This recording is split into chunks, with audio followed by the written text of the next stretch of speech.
هبي أنصار الهدى عبي ركب الفدا. بسم الله الرحمن الرحيم. نحمده ونصلي على رسوله الكريم. أما بعد، فقد قال الله تبارك وتعالى في القرآن المجيد والفرقان الحميد: أعوذ بالله من الشيطان الرجيم. بسم الله الرحمن الرحيم.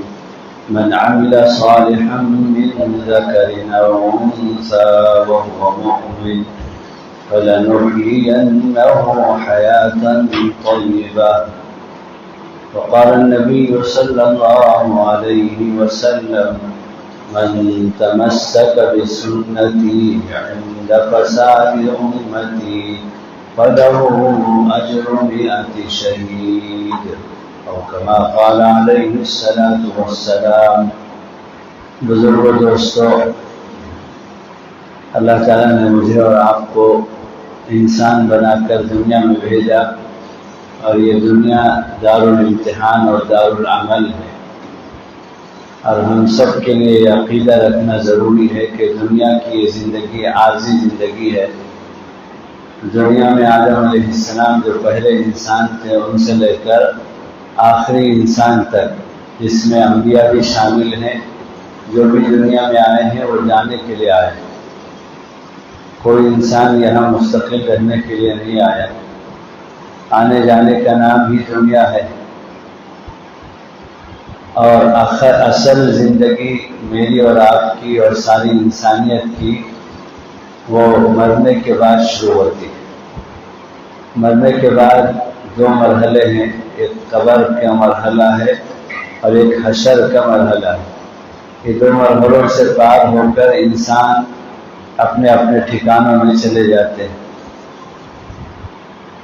تو یہ جو اس وقت کا مرحلہ ہے، جس میں اللہ تعالیٰ نے مجھے اور آپ کو رکھا ہے، ہمارے حضرت قاری امیر حسن صاحب رحمہ اللہ، جن کا فیض یہاں بہت ہے، حضرت اکثر بیانوں میں یہی آیت کریمہ پڑھتے تھے: من عمل صالحا من ذکر او انثى وهو مؤمن فلنحيينه حیاة طیبہ۔ بہت اہم بات اس آیت کریمہ میں اللہ تعالیٰ ایک پیمانہ اور کسوٹی دے رہے ہیں اس انسان کو، کہ انسان ایمان لائے اور پھر عمل صالح کی زندگی گزارے۔ عمل صالح کی زندگی کسے کہتے ہیں؟ بس وہ 2 بات ہے کہ ہر کام میں اللہ کا حکم اور نبی کریم صلی اللہ تعالی علیہ وسلم کا طریقہ۔ اب اللہ کا حکم اور نبی کریم صلی اللہ تعالی علیہ وسلم کے طریقے پر زندگی گزارنے کے لیے ہم کو کچھ چیزیں آڑ آتی ہیں۔ ایک تو نفس آڑ آتا ہے خواہشات کی شکل میں، کہ شریعت جو کہتی ہے اس کے خلاف طریقہ غم میں، شادی بیاہ میں، تجارت میں، جوانی میں اللہ کا حکم اور نبی کے طریقے کے خلاف مقابلے میں خواہشات والا ایک طریقہ ہم کو اصرار کرتا ہے۔ اور اسی طرح سے کبھی ایسا ہوتا ہے کہ ہم تو چاہتے ہیں کہ اللہ کے حکم اور نبی کے طریقے پر عمل کریں، لیکن ہمارا ماحول، کلچر ہمارے لیے رکاوٹ پیدا کرتا ہے، اور یہ دونوں موقع ایسے ہوتے ہیں انسان کے لیے ناقابل برداشت ہو جاتا ہے۔ کبھی نفس کا غلبہ ہو جاتا ہے اور انسان نفس کے تابع ہو جاتا ہے اور خواہشات میں چلا جاتا ہے، اللہ کا حکم نبی کے طریقے کے خلاف اس کی زندگی ہو جاتی ہے۔ اور کبھی چاہنے کے باوجود بھی ماحول اسے ایسا مجبور کرتا ہے، کلچر، کہ آدمی مجبور ہو جاتا ہے۔ اور یہ دونوں انتہائی آزمائش کن مواقع ہوتے ہیں۔ خواہشات کا مقابلہ شریعت کے ساتھ، نفس کا مقابلہ شریعت کے ساتھ، اور ماحول کا مقابلہ شریعت کے ساتھ، تو یہ چونکہ مجاہدے کا وقت ہوتا ہے، آزمائش کا وقت ہوتا ہے، اور آدمی کو اس سلسلے میں بہت ٹھوس اقدام کرنا پڑتا ہے، اور ماحول اور نفس کے خلاف چلنے میں لوگوں کے طعنے سننا پڑتا ہے، گالی گلوچ سننا پڑتا ہے، اور ایسا لگتا ہے تھوڑی دیر کے لیے کہ میں معاشرے سے اور کلچر سے کٹ کر ایک الگ تھلگ زندگی گزار رہا ہوں، اور پورا ماحول ایک طرف نظر آتا ہے، اور ماحول آخری دم تک ہم کو نفس اور ماحول گھٹنے ٹیکنے پر مجبور کرتے ہیں۔ ہر چیز میں اللہ کا حکم پورا کرنے میں، اللہ کے نبی کے طریقے پر شادی کرنا چاہتا ہے نوجوان، لیکن اس کا ماحول اسے ساتھ نہیں دیتا، یا نہیں تو اس کا نفس اس کو ساتھ نہیں دیتا۔ اسی طرح غم کا موقع ہوتا ہے، وہاں بھی اللہ کا حکم اور نبی کا طریقہ ہے کہ جلدی سے دفنا دو، کوئی شرک اور بدعت کا کام مت کرو، موتیٰ سے متعلق قبر میں پہنچانے سے پہلے اور قبر میں پہنچانے کے بعد، لیکن رواج، کلچر اور ماحول اسے مجبور کرتا ہے، طرح طرح کی چیزیں جن کا شریعت کے ساتھ کوئی تعلق نہیں آدمی کرتا ہے، اور یہ سوچتا ہے کہ میں موتیٰ کے لیے کر رہا ہوں، لیکن اس کی وجہ سے اس کے عمل کی بنیاد پر موتیٰ کو تکلیف ہوتی ہے۔ حدیث میں ہے، اما جان عائشہ رضی اللہ تعالی عنہ فرماتی ہیں کہ آپ صلی اللہ علیہ وسلم نے فرمایا کہ گھر والے نوحہ کرتے ہیں، سینہ پیٹتے ہیں، چیخ و پکار کر کے روتے ہیں، اس کی خواہشات کا ذکر کر کے روتے ہیں، تو یعذب ببکاء اہلی، کہ میت کے گھر والوں کے جو ہے حرکتوں کی وجہ سے اس کو میت کو تکلیف ہوتی ہے۔ کیا کوئی انسان کی عقل مندی کی بات ہے کہ میرے تمہارے عمل کی وجہ سے میرے باپ کو تکلیف ہو، قبر میں میری ماں کو تکلیف ہو؟ لیکن کرتا ہے انسان، ماحول اسے مجبور کرتا ہے کہ 24 گھنٹے تک تاخیر کر کے پھر دفناؤ، اور ایک ایک رشتہ دار کی انتظاری کرو، کوئی دبئی سے آ رہا ہے، کوئی لندن سے آ رہا ہے، فریزر میں رکھو، اور ماحول اسے مجبور کرتا ہے کہ غلط طریقوں سے اس کو نہلاؤ، کفناؤ۔ ہر علاقے میں طرح طرح کے رواج ہے، کہیں سندل کا پاؤڈر سینے میں ڈالا جاتا ہے، کہیں سرما آنکھوں میں بھرا جاتا ہے، کہیں انگلی سے کچھ لکھا جاتا ہے، کہیں معذن لوگ غلط طریقے سے نہلاتے ہیں، اور جانے والا تو بے دست و پا ہو گیا۔ تو پھر دفنانے کے بعد پھر قبر جنازے کے وقت میں دعا، وہ دفنانے کے بعد دعا، پھر وہاں سے ہٹ کر ایک دعا، پھر مسجد میں آ کر ایک دعا، پھر گھر میں آ کر ایک دعا، پھر تیسرے دن ایک دعا، پھر 7ویں دن ایک دعا۔ عجیب۔ اور ہمارا دین، حضرت قاری صاحب فرماتے تھے، اقبل ہے، کوئی شوشہ ایسا نہیں قیامت کی صبح تک۔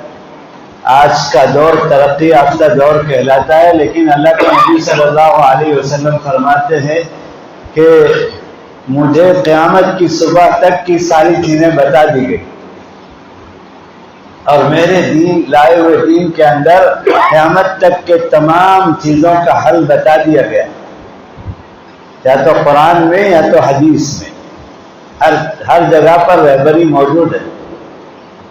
اکمل دین ہے، کوئی شوشہ نہیں چھوڑا، اور مجھے اور تم کو اندازہ نہیں ہے، لیکن لیب میں سائنٹسٹ جب ان کے ریسرچ کرتے ہیں تو کہیں نہ کہیں کسی موڑ پر وہ پہنچ کر کہتے ہیں کہ اسی طاقت کا نام اللہ ہے، اور یہ بات 1400 سال پہلے محسن انسانیت صلی اللہ علیہ وسلم نے بتا دیا۔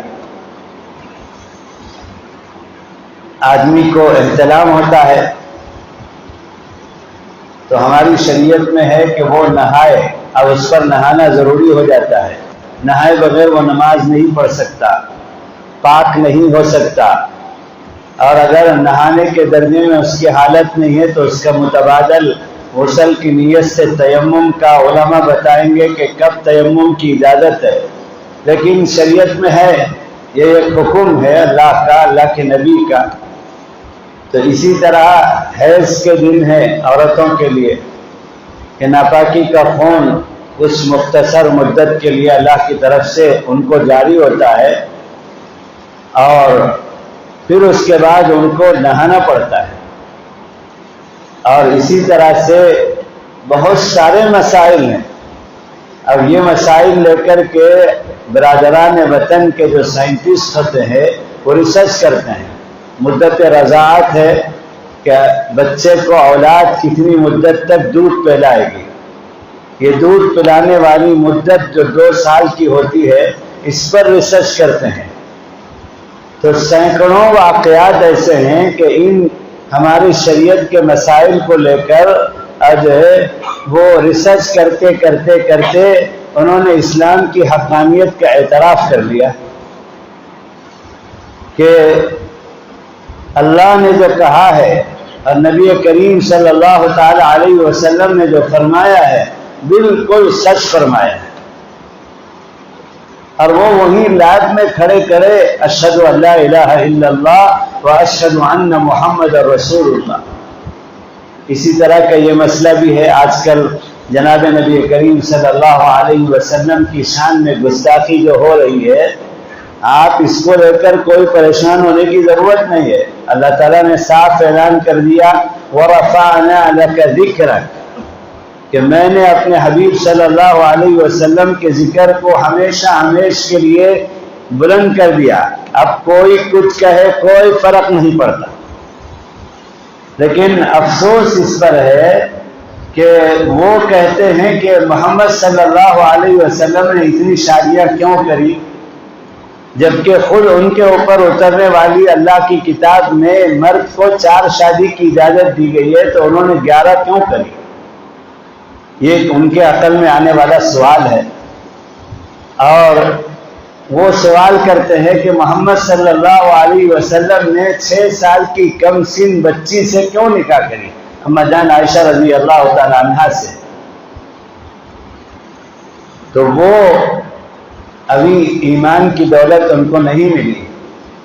ایمان کے بعد اللہ تعالیٰ فراست عطا فرماتے ہیں اور حکمت عطا فرماتے ہیں، لیکن ایمان لانے والا مومن کے لیے اللہ کی کتاب کا علم اور اللہ کے نبی کی احادیث کا علم اگر نہیں ہے تو وہ مسلمان گھرانے میں نسلوں سے پیدا ہونے کے باوجود بھی وہی بعین ہی نکاحوں کی تعداد کا سوال اور اعتراض، اور اسی طرح سے جو ہے وہی بعین ہی 6 سال کی کم سن عمر بچی کے ساتھ نکاح پر اعتراض ہمارے نوجوان کو بھی۔ ہمارے کتنے نوجوان یا بیٹھے ہیں، ان سے پوچھ لو کہ اس کا کیا جواب ہے۔ تم کو معلوم ہے کہ حضور پاک صلی اللہ علیہ وسلم نے کیوں 11 نکاح کی، اور تم کو معلوم ہے کہ 6 سال کی عمر میں کیوں اللہ کے نبی صلی اللہ علیہ وسلم نے اما جان عائشہ رضی اللہ تعالی عنہا سے نکاح کیا تھا؟ نہیں۔ میں تو علماء سے ہاتھ جوڑ کر کہتا ہوں، یہاں بھی بہت سارے علماء ہیں کہ نوجوانوں کے معاملے میں ہم فیل ہیں، یا تو نوجوان کو ہم دھتکارتے ہیں یا تو نوجوان کو ہم ذاتی اغراض کے لیے قریب کرتے ہیں۔ ان دونوں سے ہٹ کر خالص اللہ کے لیے آپ نوجوانوں کو قریب کیجئے۔ اس وقت نوجوان ٹارگٹ ہے کہ نوجوان آگے اس کی نسل اس کے ساتھ لگی ہوئی ہے، یہ مرتد ہو جائے تو پھر جو ہے اسے آگے کی نسل کا اطمینان ہو جاتا ہے کہ جب یہ نوجوان مرتد ہو گیا تو اس کی نسل خود بخود مرتد ہو گئی۔ اور آج سے 50 سال پہلے مفکر اسلام مولانا سید ابو الحسن علی علیہ الرحمہ نے فرمایا کہ ہماری امت کا نوجوان طبقہ، آج سے 50 سال پہلے فرمایا، آج نہیں 50 سال پہلے، مولانا کا وہ بیان میں نے پڑھا، زمانے کا چیلنج، اس بیان کا نام ہے اور مولانا کے ایک شاگرد حیدرآباد میں ہمارے حضرت حکیم کلیم اللہ صاحب دامت برکاتہم کے خلیفہ بھی ہوتے ہیں، مولانا احمد عبید الرحمن اطہر، انہوں نے اس کو چارٹ کی شکل میں شائع کیا تاکہ گھر گھر میں یہ تحریر اور مولانا کی یہ فکر پہنچ جائے۔ اس میں مولانا فرماتے ہیں کہ آج کا نوجوان 50 سال پہلے فرما رہے ہیں کہ فکری ارتداد میں جا چکا۔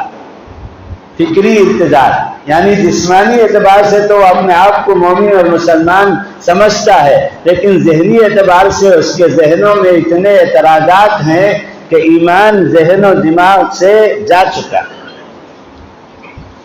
میں آپ کو بتا رہا ہوں کہ اگر کوئی نوجوان کسی عالم سے آ کر پوچھتا ہے کہ وہ جو اعتراض ہے نکاحوں کی تعداد کا اور کم سن عمر میں نکاح کرنے کا امجان سے، وہ مجھے بھی اعتراض ہے، اس اعتراض کا مجھے جواب چاہیے۔ کوئی نوجوان اگر مجھ سے کہتا ہے یا کسی عالم سے کہتا ہے تو لفظ اعتراض یہ اتنا نازک مسئلہ ہے کہ جناب نبی کریم صلی اللہ علیہ وسلم کے زندگی کے کسی پہلو پر لفظ اعتراض اگر ذہن و دماغ اور زبان میں آ گیا تو ایمان نکل جائے گا۔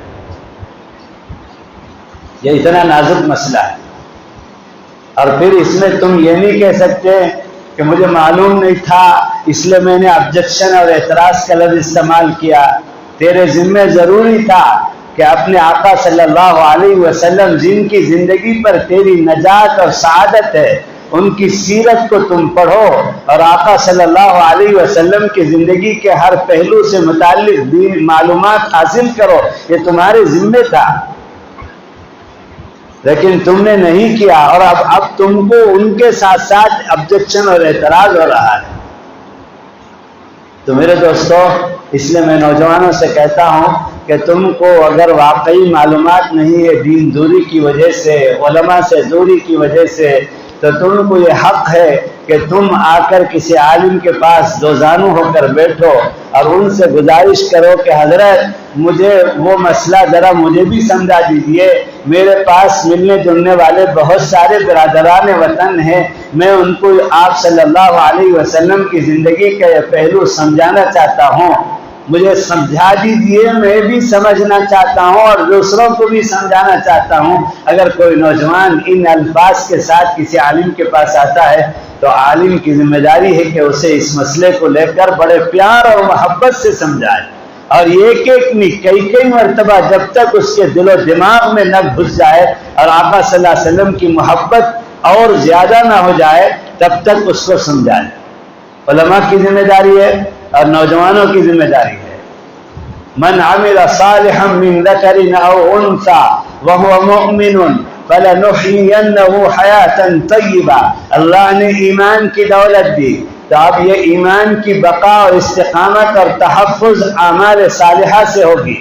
اس آیت میں اللہ کھل کر کہہ رہا ہے اگر تم باپ دادا کے گھر میں مومن پیدا ہو گئے اور ایسی ہی تمہاری جوانی پار ہو گئی اور تم بڑھاپا ہو کر کے چلے گئے دنیا سے، بہت سارے اعتراضات کو ذہن میں لے کر اور اعمال سے خالی زندگی، کبھی جمعہ میں یا کبھی عیدین میں نماز پڑھ لی یا کبھی تقریب میں نماز پڑھ لی، کوئی مر گیا تو نماز پڑھ لی اور کبھی آپشن کے درجے میں روزہ رکھ لیا، ایسے نہیں کرے۔ مومن کی زندگی آزاد نہیں ہے بھائی، مومن کی زندگی اسلم یسلم تسلیما، اسلام کہتے ہیں سر جھکا دینا۔ ہمارے حضرت حکیم صاحب بار بار فرماتے ہیں علی گڑھ میں کہ پورے دین کا خلاصہ ہے اتباع۔ قل ان کنتم تحبون اللہ فاتبعونی یحببکم اللہ، اگر تم چاہتے ہو کہ اللہ تم سے خوش ہو جائے تو نبی جی آپ کہہ دیجئے کہ میری اتباع کریں، تمہارا اللہ تم سے خوش ہو جائے گا۔ اتباع اصل ہے اور سر تسلیم خم، باقی یہ اللہ کا دین ہے، یہ قانون اللہ کا بنایا ہوا ہے، یہ اللہ کی کتاب ہے، اس پر غیر اللہ انسان جو مخلوق ہے اسے اعتراض ہوتا ہے تو اللہ کی طرف سے ہزاروں جواب موجود ہیں، ایک نہیں دو نہیں ہزاروں جواب موجود ہیں۔ اللہ اکبر کبیرہ۔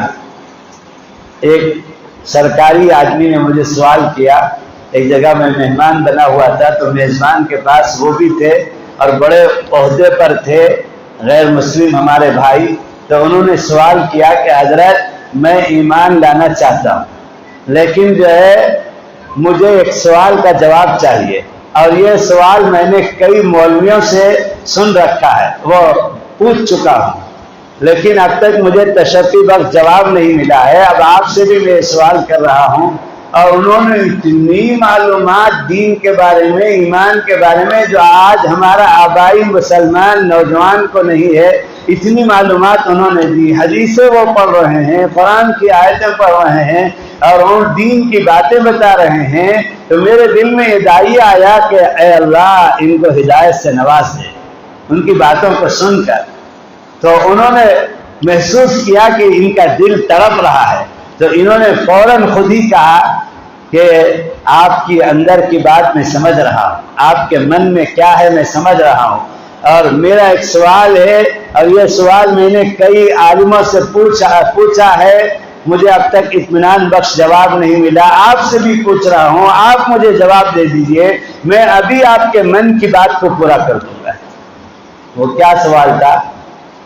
بہت اہم سوال تھا، لیکن وہ ایک اللہ کا بندہ ہے جس کے دل میں اس طرح کا ایک سوال آ رہا ہے، اور اللہ کا یہ دین ہے، اور یہ دین اسی کی طرف سے نازل ہوا، اور اس دین کی حفاظت انا نحن نزلنا الذکر وانا لہ لحافظون اللہ نے اپنے ذمے میں لیا ہے۔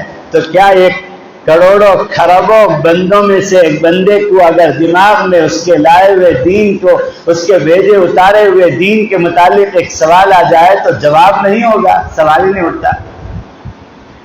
تو میرے دوستو، انہوں نے سوال کیا کہ میں ایمان لانا چاہتا ہوں، لیکن میں بیت اللہ کے سامنے جا کر صحن کعبہ میں بیٹھ کر، مطاف میں بیٹھ کر ایمان قبول کروں گا۔ تو آپ مجھے پہلے وہاں لے جائیے، اور لے جانے کا انتظام کریے۔ میں اللہ کے گھر میں جو میرا رب ہے، خالق ہے، ہم بھی تو اسی کے بندے ہیں۔ وہ کہہ رہے ہیں کہ ہم بھی تو اسی کے بندے ہیں، ہم کو بھی تو اسی نے پیدا کیا ہے، تو ہم کو اس کے دربار میں حاضری سے منع کیوں کیا جا رہا ہے؟ مجھے آپ وہاں پہنچا دیجئے، کل پہنچا دیجئے، شام پہنچا دیجئے، وسائل سارا کا سارا میں انتظام کروں گا، میں وہاں بیت اللہ کے سامنے بیٹھ کر ایمان قبول کروں گا۔ اور اس کا کوئی جواب نہیں۔ اور قرآن میں آیت ہے یا ایھا الذین آمنوا انما المشرکون نجس فلا يقربوا المسجد الحرام بعد عامهم ھذا، اس سال کے بعد کوئی مشرک بیت اللہ کے حدود حرم میں داخل نہیں ہو سکتا، شرک اور کفر نہیں داخل ہو سکتا۔ یہ تو قرآن میں ہے، اس میں کون سا مولوی جواب دے گا؟ اللہ اکبر۔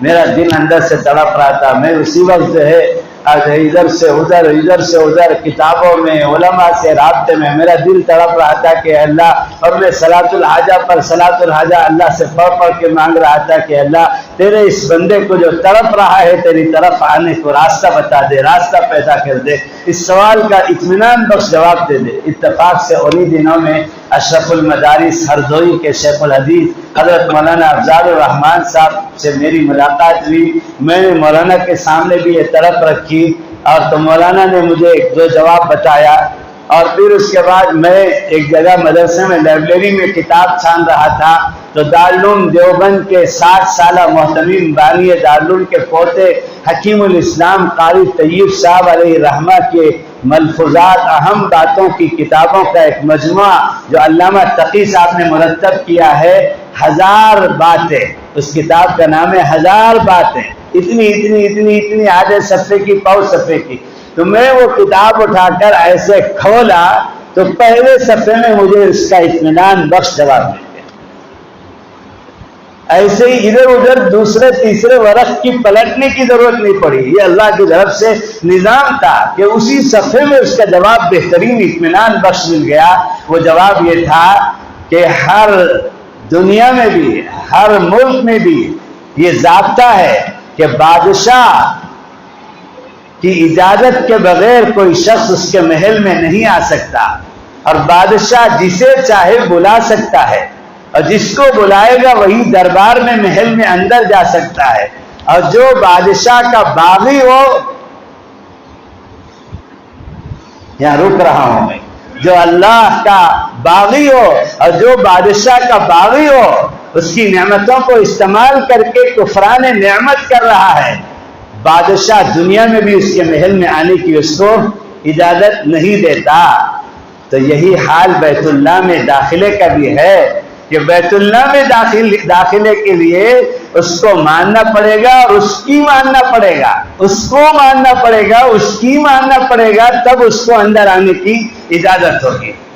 تو میں نے جلدی سے ان کو فون کر کے جواب بتایا تو بہت خوش ہوئے، بہت خوش ہوئے، بہت خوش ہوئے، کہا کہ آج میرا دل مطمئن ہو رہا ہے۔ آگے کی بات میں نہیں بتا رہا ہوں۔ تو بہرحال اللہ کے دین پر اگر کسی کو اعتراض ہو کسی جز پر یا کل پر، تو میرے دوستوں سینکڑوں جواب اللہ تعالیٰ جو ہے اللہ کے اپنے بندوں کے دلوں میں، علماء کے دلوں میں، اور جو ہے کہ مفتیوں کے دلوں میں، اولیاء کے دلوں میں ڈالتا ہے۔ لیکن ہمارا نوجوان آبجیکشن کا لفظ استعمال نہ کرے۔ اول تو کرنے کا کام یہ ہے کہ اللہ کے اس وقت موجودہ حالات کا سب سے پہلا کام یہ ہے کہ آپ سیرت کی معتبر کتاب جس زبان میں تم جانتے ہو، انگلش میں، اڑیا میں اور اردو میں، وہ کتاب خریدو۔ اور بہترین سیرت کی کتاب ہے نشر الطیب فی ذکر النبی الحبیب صلی اللہ علیہ وسلم۔ حضرت تھانوی علیہ الرحمہ نے ان کے مرید کے خواب میں آقا صلی اللہ علیہ وسلم نے ان کو حکم فرمایا کہ مولوی اشرف علی سے کہو کہ معتبر حوالوں کے ساتھ میری سیرت لکھے۔ تو حضرت تھانوی نے یہ کتاب لکھی تھی اور یہ اپلوڈ بھی ہے یوٹیوب کے اندر اور جو ہے گوگل کے اندر ایپ بھی ہے اور PDF بھی ہے۔ آپ اس کو نکالو اور اس کو پڑھو۔ سارے نوجوان اس وقت میں حضور پاک صلی اللہ علیہ وسلم کی سیرت پڑھیں۔ میں عالم دین ہوں اور میں مفتی ہوں دارالعلوم دیوبند سے، اور ہم تو 10 12 15 سال مدرسوں میں پڑھ کے آتے ہیں۔ جوانی کا عین حصہ حضور کی سیرت ساری کی ساری ہم کو پڑھائی جاتی ہے، لیکن حضرت تھانوی کی کتاب میں نے پڑھنا شروع کیا۔ مجھے اتنا مزہ آیا، اتنا مزہ آیا، اتنا مزہ آیا کہ میں اس وقت کل رات بھی میں نے تمام کاموں سے فارغ ہونے کے بعد جب سب میرے میزبان اپنی اپنی جگہ پر چلے گئے تو میں کمرے میں بیٹھ کر اپنا فون کھول کے سیرت طیبہ کا وہ صفحہ پڑھ کے پھر میں سویا ہوں۔ چاہے کتنا تھک جاؤں، کتنی مشغولیت ہو جائے، 8ویں دفعہ اس وقت میں نشر الطیب کا مطالعہ کر رہا ہوں، 8ویں دفعہ۔ ذرا پڑھ کے تو دیکھیں ہمارے نوجوان، آقا صلی اللہ علیہ وسلم کی زندگی، اللہ اکبر کبیرہ۔ سیرت طیبہ سے معلومات نہ ہونے کی وجہ سے ان کے ساتھ ہم بھی اعتراض میں، آبجیکشن میں شریک ہیں، اور ہمارا نقصان ہے کہ ہمارا ایمان ہاتھ سے چلا جائے گا۔ آقا صلی اللہ علیہ وسلم کی زندگی کے ساتھ تعلق کا مسئلہ بڑا نازک ہے میرے دوست۔ یہ ایک کام تو اس وقت کرنے کا یہ۔ دوسرا کام جو اس وقت کرنے کا ہے، سیرت کی کتابیں ہر زبان میں علماء سے پوچھ کر معتبر ترین سیرت کی کتابوں کو اپنے بھائیوں کو، برادران وطن کو، بہنوں کو ہدیہ کرو۔ اور آج سوشل میڈیا کا دور ہے، ٹویٹر ہے، میسنجر ہے، فیس بک ہے اور یوٹیوب ہے، مختلف الگ الگ شکلوں سے ہے، تو ان میں اپلوڈ کرو۔ ہزاروں انسان اس وقت یہ سوال لے کر کے کہ یہ کون ہے محمد صلی اللہ علیہ وسلم جس کی وجہ سے پوری دنیا ہل رہی ہے 1400 سال کے بعد بھی، ان کو یہ داعیہ پیدا ہو رہا ہے کہ ہم محمد صلی اللہ علیہ وسلم کی زندگی کو پڑھیں۔ وہ کون ہے؟ یہ سوال ہے ان کے دماغ میں، اور اس کے لیے وہ سیرت کا مطالعہ کر رہے ہیں۔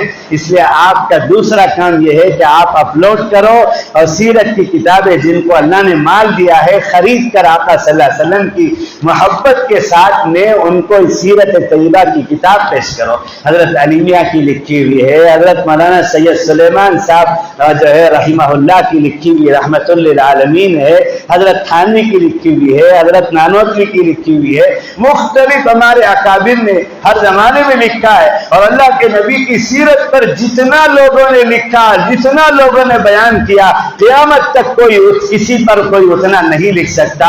اور مختصر لکھا، تفصیل سے لکھا، زبانوں سے بیان کیا، گھنٹوں مہینوں بیان کیا۔ میں گیا تھا 2 سال لاک ڈاؤن سے پہلے ناگپور میں ایک مومن پارا ہے، اور جو ہے وہاں 10,000 سے زیادہ مکان ایک ہی محلے میں ہے اور سارے کے سارے مسلم بھائی بہنیں ہیں، اور وہاں 50 سال سے آقا صلی اللہ علیہ وسلم کی سیرت کا جلسہ 2 دن میں ہوتا ہے، اور 9 بجے شروع ہو کر 12 بجے تک رات میں 3 گھنٹے چلتا ہے۔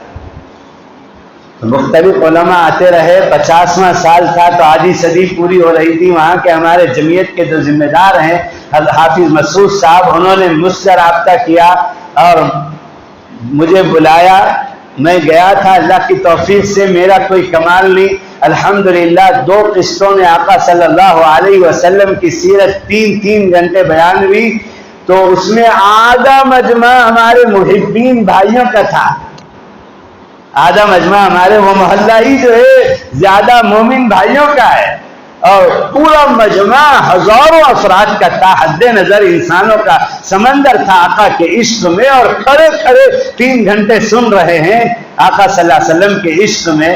اللہ کا بڑا کرم احسان ہے، مجمع کو بہت اطمینان ہوا، اور محبین ہمارے بھائیوں نے کہا یہ کون دیوبندی مفتی ہے جو ماشاءاللہ اتنی بہترین عشق میں ڈوب کر آقا صلی اللہ علیہ وسلم کی سیرت بیان کر رہا ہے۔ ان کو تو دیوبندیوں سے دوری ہے نا، وہ مانتے نہیں دیوبندیوں کو، لیکن اللہ کا کرم ہے ہمارے بھائیوں سے زیادہ، ہماری بہنوں سے زیادہ ان سے اس طبقے کے بھائی اور بہن بہت مطمئن ہوئے، اور آقا صلی اللہ، اور میں نے اخیر میں خلاصہ نکال کر آقا صلی اللہ علیہ وسلم کی زندگی کا خلاصہ بیان کیا کہ کرنے کا جو کام ہے صرف سیرت بیانی سے کوئی کام نہیں چلے گا۔ سیرت بیانی کا پیغام اور سبق اور درس کیا ہے، سیرت سے آقا صلی اللہ علیہ وسلم کے ہمارا تعلق کس طرح ہونا چاہیے، اس پر میں نے بات ختم کری۔ دوسرے دن تو 3 گھنٹے نہیں 5 گھنٹے ہو گئے، 9 بجے سے شروع ہو کر 2 بجے تک جلسہ چلا، اور 2 بجے یہ بھی میرے ساتھ میں تھے جو میرے رفیق سفر ہیں وہاں اسٹیج پر، یوٹیوب میں وہ تقریر موجود ہے، آپ سن سکتے ہیں۔ تو میرے دوستو، جناب کرنے کا پہلا کام یہ ہے کہ ہمارا نوجوان اللہ کے نبی صلی اللہ علیہ وسلم کی سیرت آج ہی سے پڑھنا شروع کر دے، اور دوسرا کام یہ ہے کہ جن کو مال اللہ نے دیا ہے، جتنی مال دیا ہے اتنی طاقت بھر، اور جو ہے کتابیں خریدو، اور برادران وطن کو اور بھائی بہنوں کو، اپنے کلاس میٹس کو، محلے والوں کو، بازار والوں کو سیرت کی کتاب تقسیم کرو اور اپلوڈ کرو سوشل میڈیا کے اندر۔ اور تیسرا کام جو کرنا ہے، یہ ایک چیلنج ہے جو میرے اور تمہارے سامنے ہے، وہ یہ ہے کہ وہ پوچھ رہے ہیں، ساری انسانیت کا یہ سوال ہے، چیلنج ہے کہ ہمیں قرآن نے جس مسلمان کا انٹروڈکشن اور تعارف کرایا ہے وہ مسلمان بتا دو۔ ہمیں محمد صلی اللہ علیہ وسلم نے 5 شعبوں والا، عقائد والا، عبادات والا، معاملات والا، معاشرت والا اور اخلاق والا جو مومن ان کی امتی کا انہوں نے تعارف کرایا ہے کہ میرا امتی اس طرح ہوتا ہے، وہ ایسا مسلمان ہمیں دکھا دو۔ تو آپ اخلاق درست کرو، آپ معاملات درست کرو، آپ معاشرت کے حقوق کی جانکاری کر کے معاشرت کے حقوق ادا کرو، میاں بیوی کے حقوق، اولاد ماں باپ کے حقوق، بھائی بہنوں کے حقوق، پاس پڑوسیوں کے حقوق، محلے والوں کے حقوق، بستی والوں کے حقوق، امیر غریب کے حقوق، اور پھر انسانوں کے حقوق، اپنوں کے حقوق، برادران وطن کے حقوق۔ اللہ کے نبی صلی اللہ علیہ وسلم کی شان میں سے سینکڑوں شان ہے جو مسجد نبوی کی دیوار میں لکھی ہوئی ہے، ترکی حکومت نے لکھا ہے۔ تو 2 نام بہت ہی زیادہ اس وقت کے حالات کے اعتبار سے آقا صلی اللہ علیہ وسلم کے بار بار اس کے تذکرے کی ضرورت ہے کہ اللہ نے ان کو رحمت للعالمین بنایا، اور ان کی کتاب کو ہدی للناس بنایا، اور پھر اللہ نے ان کو محسن انسانیت بنایا۔ وہ اپنوں کے لیے، انسانوں کے لیے، جنات کے لیے، ساری انسانیت جو قیامت تک آنے والی ہے، اب آپ کے بعد کوئی نبی نہیں آنے والا، آپ کی کتاب آخری کتاب اور آپ کا دین لایا ہوا آخری دین، اور آپ آخری نبی ہیں۔ تو اس لیے میرے دوستو، تیسرا کام کرنے کا یہ ہے کہ آپ جو ہے اپنے اخلاق اور کردار سے محاسبہ کریے۔ آپ دودھ کے دھلے ہوئے نہیں ہیں۔ اللہ کے نبی صلی اللہ علیہ وسلم نے فرمایا کلکم خطاؤن وخیر الخطائین التوابون، کہ تم میں کا ہر ایک گنہگار ہے، اور بہترین گنہگار وہ ہے جو اپنے گناہوں کا اعتراف کر کے توبہ تلہ کرے۔ اور توبہ نام ہے 3 چیزوں کا کہ پچھلے گناہوں سے توبہ کرے اور اسی وقت سے گناہ چھوڑ دے اور آئندہ گناہ نہ کرنے کا عزم مصمم کرے. خالی دانے پر استغفر اللہ پڑھنے کا نام توبہ نہیں ہے، یہ تو اظہار توبہ ہے. اللہ میں نے توبہ کیا، اللہ میں نے توبہ کیا، اللہ میں نے توبہ کیا، یہ تو اظہار ہے. باقی توبہ 3 چیزوں کے مجموعے کا نام ہے. آپ محاسبہ کرو، ان حالات کا جائزہ لو. اور میری تمہاری وجہ سے آج دنیا کو یہ جرأت ہو رہی ہے کہ آقا صلی اللہ علیہ وسلم کی شان میں گستاخی ہو رہی ہے.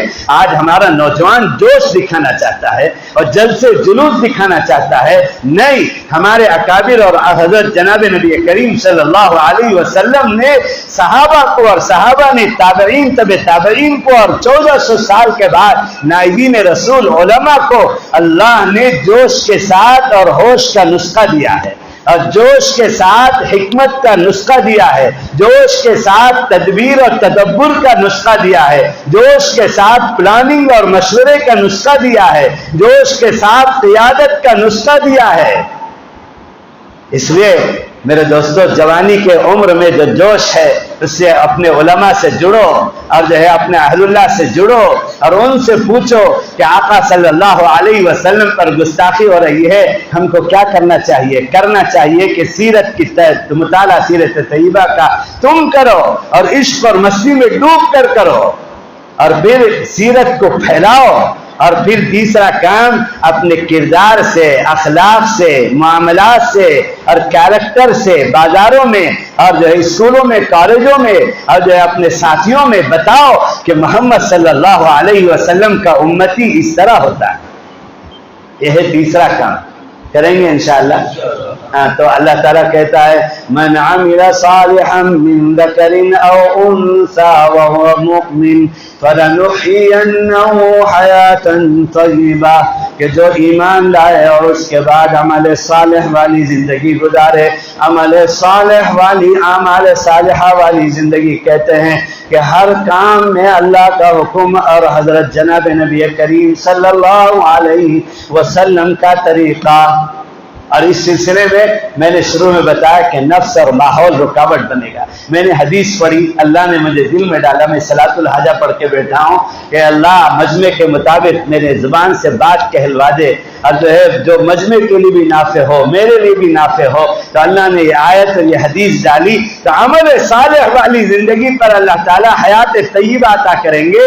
حیات طیبہ شاہ ہردوئی فرماتے تھے ولیوں کا طبقہ کوئی مخصوص طبقہ نہیں ہے، ہر مومن بندہ اور بندی اللہ کا ولی بن سکتا ہے.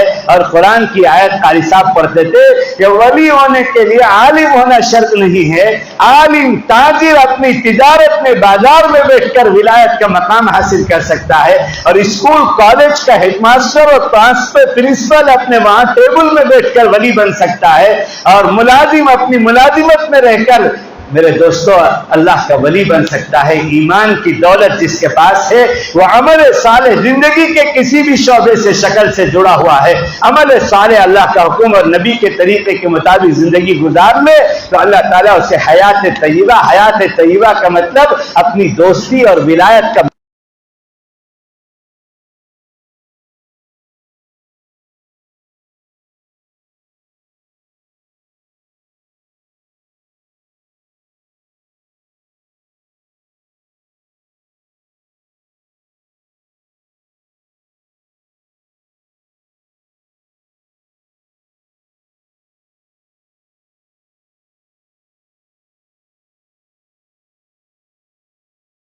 کی تجارت اللہ کے حکم پورا کرنے سے نہیں روکتی، ان کی تجارت ان کو زکوٰۃ کے فریضے سے نہیں روکتی، ان کی تجارت تعلق میں اللہ اور اللہ کی یاد سے ان کو نہیں روکتی.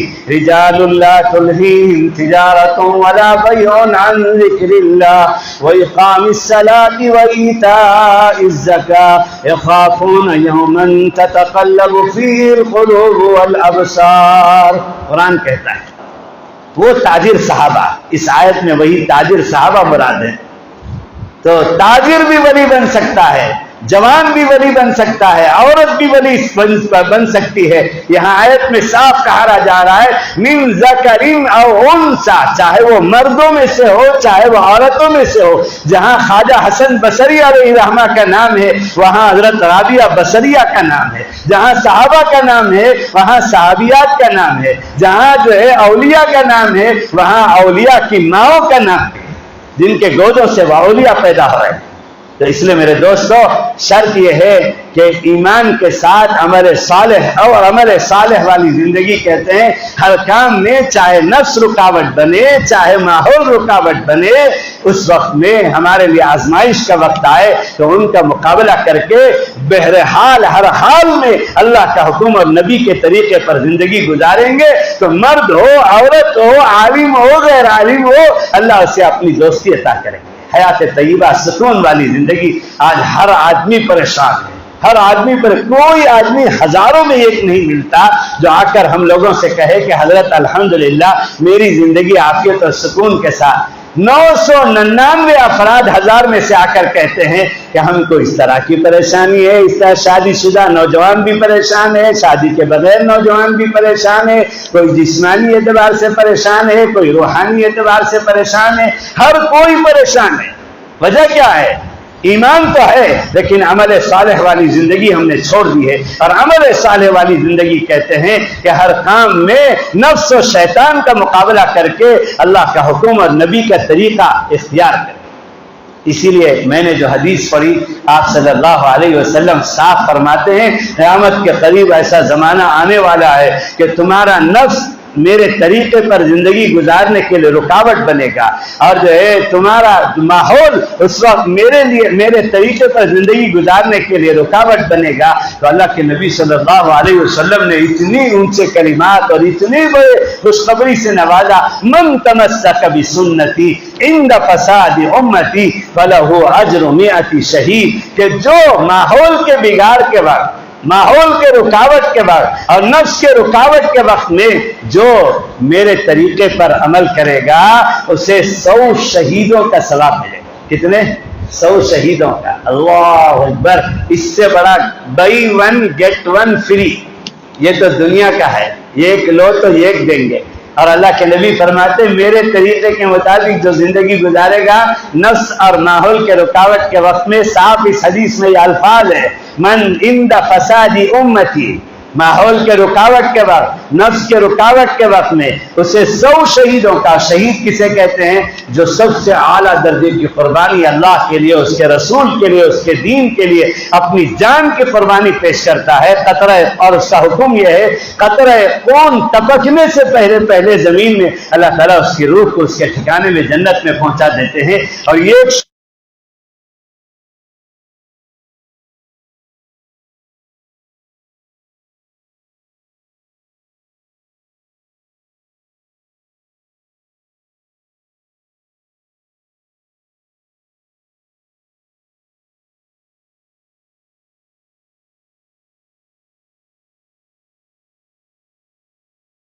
تو ایمان کی حالت میں لوٹے کوئی گارنٹی نہیں۔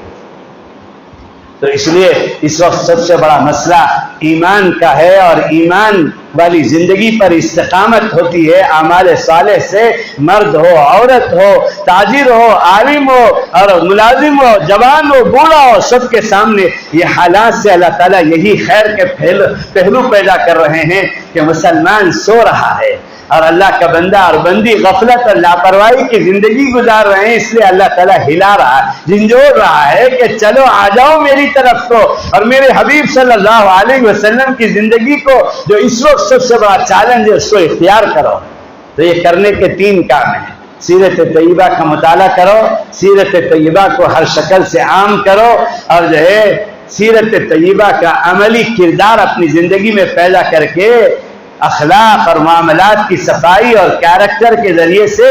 اور اس سلسلے میں یہ مت سوچو شیطان یہاں پٹی پڑائے گا کہ تم اکیلے اگر سدھر جاؤ گے تو کیا ہوگا. دنیا میں تو 100 ارب مسلمان ہیں, 100 ارب مسلمانوں کا مسئلہ ہے. یہ کوئی ہونے والی بات ہے جو مفتی صاحب کہہ رہے ہیں کہ جب تک 100 کروڑ سدھریں گے نہیں تو تب تک اللہ کی مدد نہیں آئے گی. نہیں, اللہ کی مدد آنے کے لیے 100 کروڑ مسلمانوں کا سدھرنا ضروری نہیں ہے. تم اگر سدھر جاؤ تو اللہ صرف تمہارے سدھرنے کی بنیاد پر اپنی مدد کو نازل کر دے. میرے دوستو, یہ آیت کا مخاطب 100 کروڑ مسلمان بھی اور 100 ارب مسلمان بھی اپنی اپنی جگہ پر انفرادی طور پر اجتماعی طور پر ہے. اور یہ آیت سیدھے سے مجھے اور تم کو مخاطب ہے. اس لیے تم اپنی ذات سے اصلاح شروع کر دو. دوسرا کون کیا کر رہا ہے تم اس کے اوپر اپنی اصلاح کو ڈیپینڈ مت کرو, موقوف مت کرو. تم اپنی ذات سے شروع کر دو. عمل صالح کی زندگی, ہر کام میں اللہ کا حکم اور اللہ کے نبی صلی اللہ علیہ وسلم کا طریقہ. اللہ مجھے اور آپ کو جو ہے توفیق عطا فرمائے اور ایمان کی قدردانی اور استقامت فی الدین والی زندگی اور خاتمہ بالایمان ہم سب کو نصیب فرمائے. اس کے لیے عمل صالح والی زندگی نصیب فرمائے. اس کے لیے اللہ تعالیٰ مجھے اور آپ کو اپنے حبیب ہمارے آقا صلی اللہ علیہ وسلم کا عشق نصیب فرمائے اور ان کی زندگی سے اپنی زندگی کو ملانے کے لیے دنیا میں کسی کی پرواہ کیے بغیر جو ہے اپنا پہل کرنے کی توفیق عطا فرمائے. میرے دوستو, اس کے لیے وہی 3 کام جو میرے شیخ حضرت فقیہ الامت فرماتے تھے میں اب دہرا رہا ہوں. کرنے کے یہ 3 کام ہیں کہ اپنے آپ کو علم دین سے جوڑو اور علم دنیا سے عصری تعلیم سے جوڑو. علم ہی اس ملک کے روشن مستقبل ہے. کوئی ہمارا بچہ دنیاوی اعتبار سے بھی ڈسپوز نہ ہو اور دینی تعلیم کے اعتبار سے بھی اپنے عمر کے اعتبار سے مکتب میں, تعلیم بالغان میں, تعلیم بالغات میں, تعلیم نسوان میں جڑ کر ہر طبقے سے دین کا علم حاصل کرو اور اپنا تعلق علماء سے مضبوط کرو. یہ ایک میرے دوست عالمیہ ہے امت کا کہ 50 مصلی مل کر امام کے پیچھے ہاتھ دھو کر پڑ جاتے ہیں. اس لیے درباری لوگ ہیں, وزراء ہیں, نائبین رسول ہے, ان کو ان کے حال پر چھوڑ دو. تم اپنی ذات کی اصلاح پر, شیطان تم کو ان کے پیچھے لگا کر تمہاری ذات کی اصلاح سے غافل کرنا چاہتا ہے. اس لیے علماء سے اپنا تعلق مضبوط کرو. جو دماغ میں اٹکے ہوئے علاوہ پک رہے ہیں نوجوانوں کے, وہ ان علماء کے پاس بیٹھ کر سمجھو. یہ امام صرف نماز پڑھانے کے لیے نہیں ہے, محلے کے ہر فرد کو 100% دین سکھانے کی ذمہ دار ہے. نوجوان آئے تو صحیح, پیاسا کنویں کے پاس جاتا ہے یا کنواں پیاسے کے پاس جائے گا, یہ تمہاری ذمہ داری ہے. اور اللہ کے پاس اگر یہ کہو گے خبر میں کہ ہمیں معلوم نہیں تھا اس لیے ہم نے ایسا کہہ دیا, ہمیں معلوم نہیں تھا, جانکاری نہیں تھی, تو نہیں چلے گا, وہاں یہ عذر نہیں چلے گا. اس لیے یہ زندگی نوجوان, خاص طور پر نوجوان آج اس جو ہے یہود و نصارہ کے سازش کے شکار ہوتے جا رہا ہے. نوجوانوں کو ننگا کیا جا رہا ہے, 2 کپڑوں میں لا کر چھوڑا جا رہا ہے, ہماری نوجوان بچی کو بھی بچے کو بھی. اور جو ہے یہ ہاتھ میں کڑا, گلے میں چین, کان میں کمبل, اور جو ہے سر میں ہیئر پن. اب پتہ نہیں کیا تماشا ہو رہا ہے نوجوانوں کا. نوجوانوں اپنی جوانی جو اللہ کی امانت ہے, اللہ کے پاس اس جوانی کی امانت جو ہے کیا ہے, سوال کا جواب دینا ہے. کتنے نوجوان سڑکوں میں, بائک میں, ایکسیڈنٹ میں منٹوں میں ختم ہو جاتے ہیں. یہ جوانی تمہاری زور دکھانے کی نہیں ہے, یہ جوانی کا رخ اللہ کے حکم اور نبی کے طریقے پر کرو. اور فین بننا ہے تو اللہ کے نبی کو فین بناؤ, اور جو ہے ہالی ووڈ اور بالی ووڈ کے ایکٹر کو نہیں. اپنا بال اللہ کے نبی نے بخاری کی حدیث سے یہ مومن بال کیسے بنائے گا یہ بھی اللہ کے نبی نے سکھایا ہے. ہر چیز سکھایا ہے اللہ کے نبی نے. تم کو یہود و نصارہ کی نقل کرنے کی, جو تھوک کر چھوڑا ہوا جو ہے یہ تھوک ہے اور جو ہے رال ہے جس کو دوبارہ مسلمان نوجوان چاٹ رہا ہے. نوجوان اپنے آپ پر رحم کریں میرے دوستو, اللہ کے نبی کی زندگی اختیار کرو, نمونہ بنو. مستقبل تمہارا ہے. بوڑھے لوگ تو جا رہے ہیں, کووڈ میں کتنے بوڑھے چلے گئے. اب نوجوان ڈپریشن اور جو ہے کیا کہتے ہیں ٹینشن میں مبتلا ہے کہ میرا فیوچر کیا ہوگا اس ملک کے اندر, اور میرے گود میں جو بچہ ہے اس کا فیوچر کیا ہوگا. اس لیے فیوچر کچھ نہیں ہوگا. میں اپنی بات ختم کر رہا ہوں. شیخ الحدیث مولانا زکریا صاحب نور اللہ مرقدہ نے بہت پہلے فضائل اعمال جو چچا جان کے حکم پر انہوں نے فضائل کی حدیثیں جمع کی، اس میں ایک حدیث فضائل تبلیغ میں حضرت نے نقل کی ہے. کتنی مرتبہ آپ لوگوں نے سنا ہے، آج میری زبان سے سن لو. اپنا عزم اور جو ہے پکا ارادہ لے کر، پختہ عزم لے کر جاؤ کہ اللہ کے نبی صلی اللہ علیہ وسلم نے فرمایا میرا لایا ہوا دین جب تک ہر کچے پکے مکان میں داخل نہیں ہوگا تب تک لا تقوم الساعۃ، قیامت نہیں آئے گی. The good future of the جو ہے world is Islam. اس لیے ہم کو ڈپریشن میں جو ہے ہم کو ٹینشن میں جانے کی ضرورت نہیں ہے. کرنے کا جو کام ہے وہ کرو. اپنے آپ کو تعلیم میں دین سے جوڑو اور اپنے آپ کو جو ہے علماء سے جوڑو اور اپنے آپ کو دوسری چیز جو کرنے کی ہے دعوت و تبلیغ کی محنت سے اپنے آپ کو جوڑو.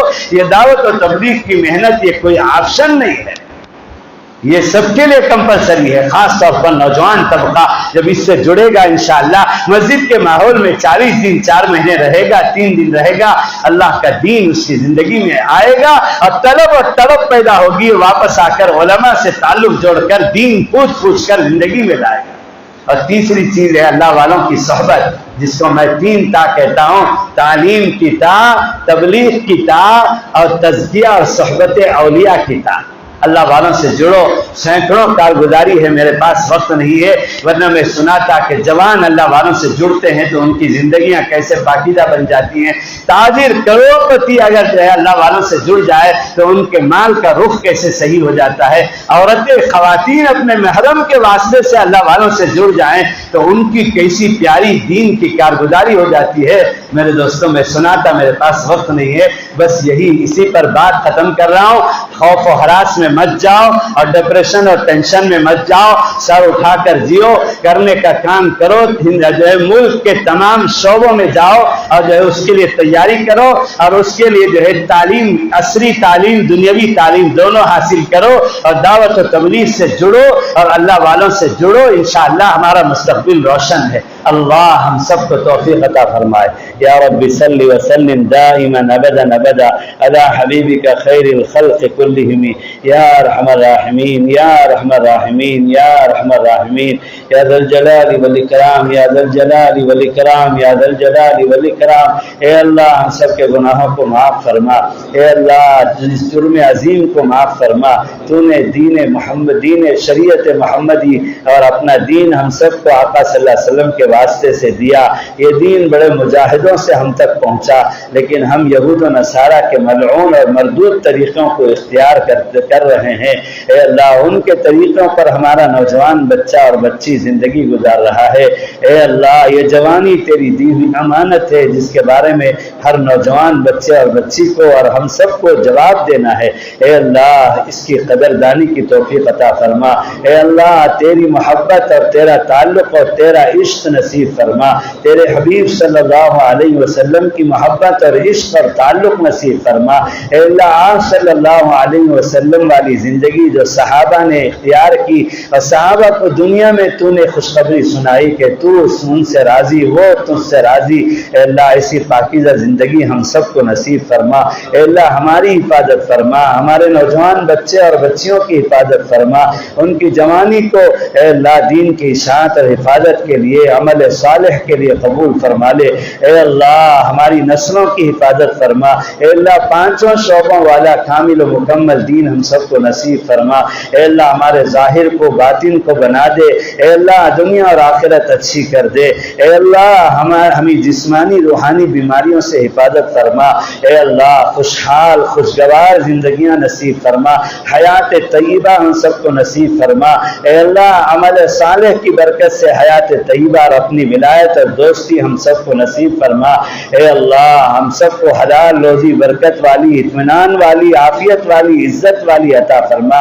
حرام سے بھرپور حفاظت فرما. اے اللہ امت میں اسباب رحمت کو زندہ فرما، اسباب غضب کو ختم فرما. اے اللہ تیرے مرضیات والی زندگی کو عام فرما دے. اے اللہ ہدایت کو عام فرما. اے اللہ سنتوں کو عام فرما. اے اللہ انسانیت کا فروغ فرما.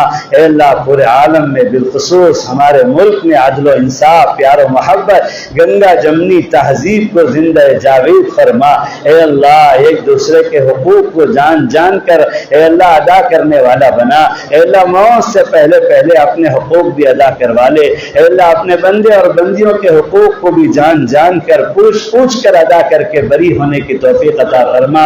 اے اللہ یہ دنیا دارالعمل دارالامتحان ہے، اے اللہ یہاں رہتے ہوئے کچھ کر کے لے جانے کی توفیق عطا فرما۔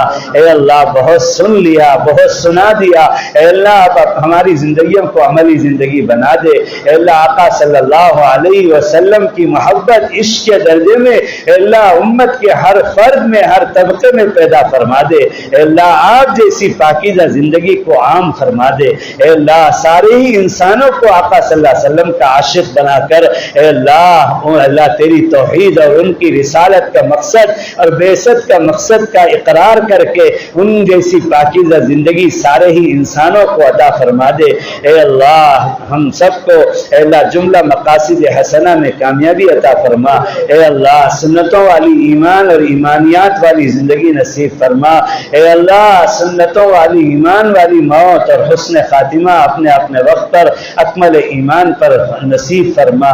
اے اللہ ہماری دعاؤں کو محض اپنے فضل و کرم سے آقا نامدار صلی اللہ علیہ وسلم کے صدقے طفیل سے قبول فرما۔ وصلی اللہ تعالی علی خیر خلقہ سیدنا و مولانا و حبیبنا و شفیعنا و سندنا و قدوتنا و قرۃ اعیننا محمد و آلہ و اصحابہ و ازواجہ و ذریاتہ و اہل بیتہ و اتباعہ۔